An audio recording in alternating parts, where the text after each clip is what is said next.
అందరికీ నమస్కారం అండి. ఈరోజు మనం నేతి శివరామశర్మ గారు రచించిన అరువు నగ అనే ఓ చక్కటి కథను విందాం.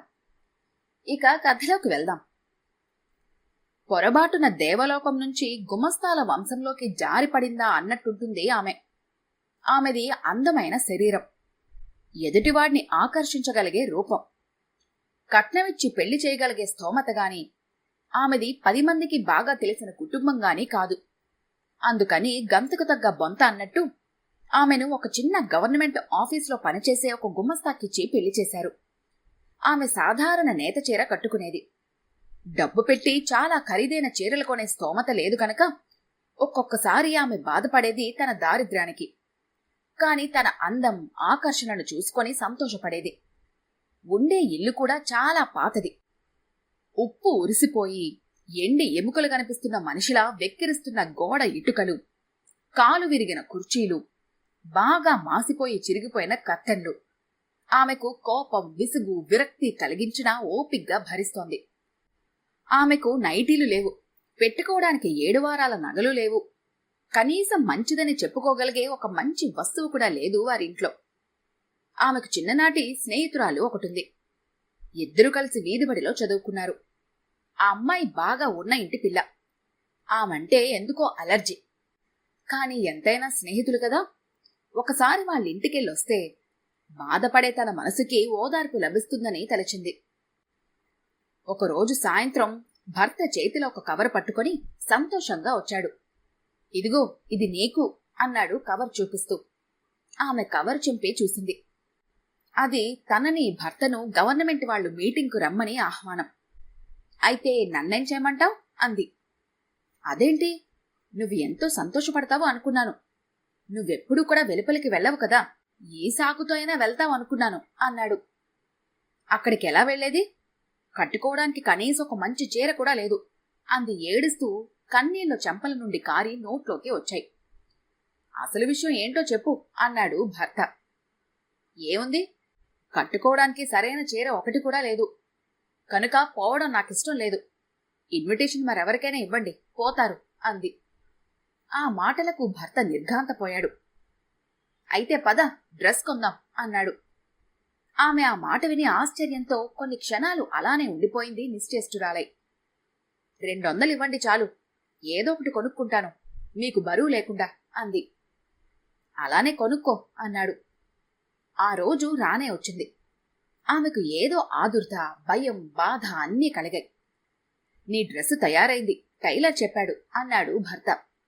ఆమె ముఖంలో ఇంకా ఏదో కొరత కనబడింది. ఆ దిగులుకి కారణం అడిగాడు భర్త.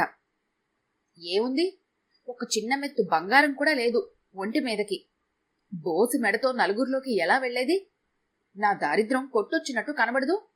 దానికి బదులు పోకుండా ఉండటమే మంచిది, మర్యాదైనా మిగులుతుంది అంది.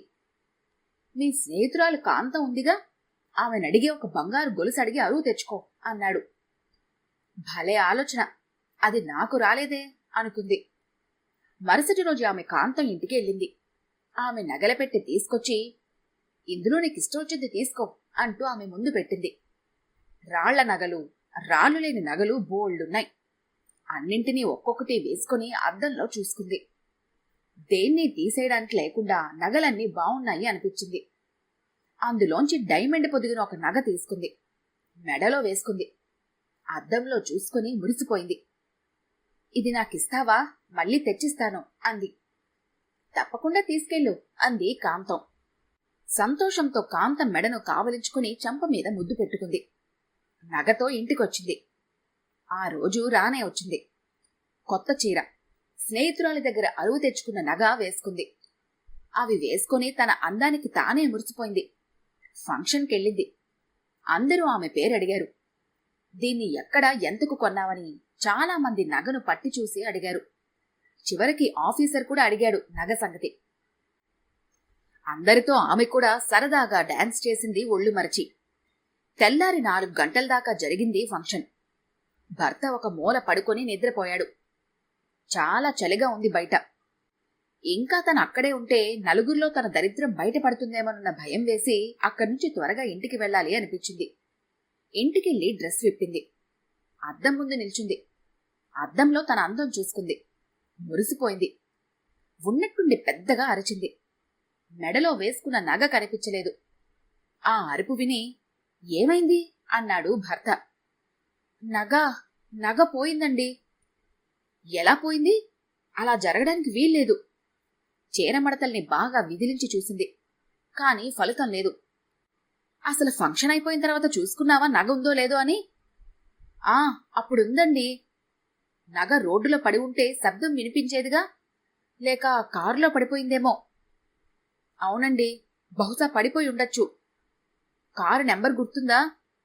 లేదండి. మీకు గుర్తులేదా? లేదే. ఒకరినొకరు చూసుకున్నారు. సరే, నేను వెళ్లి దారంతా వెతికొస్తాను అని బయటికెళ్లాడు భర్త. పడుకోవడానికి కూడా ఓపిక లేక కుర్చీలో అలానే కూర్చుండిపోయింది ఆమె. దొరకలేదన్నాడు భర్త. రోడ్డు మీద బాగా వెతికాక తిరిగొచ్చి కార్ల కంపెనీలకంతా తిరిగాడు. కాని ఫలితం లేకపోయింది. పోనీ నీ స్నేహితురాలికి చెప్పు నగ పోయిందని అన్నాడు. మరుసటి రోజు నగ పెట్టిన పెట్టె మీద ఉన్న అడ్రస్ ప్రకారం ఆ బంగారు అంగడికి పోయి అలాంటి నగ కోసం ప్రయత్నించారు. వాడు దాని ధర 40,000. మీకు కావాలంటే 35,000కిస్తాను అన్నాడు.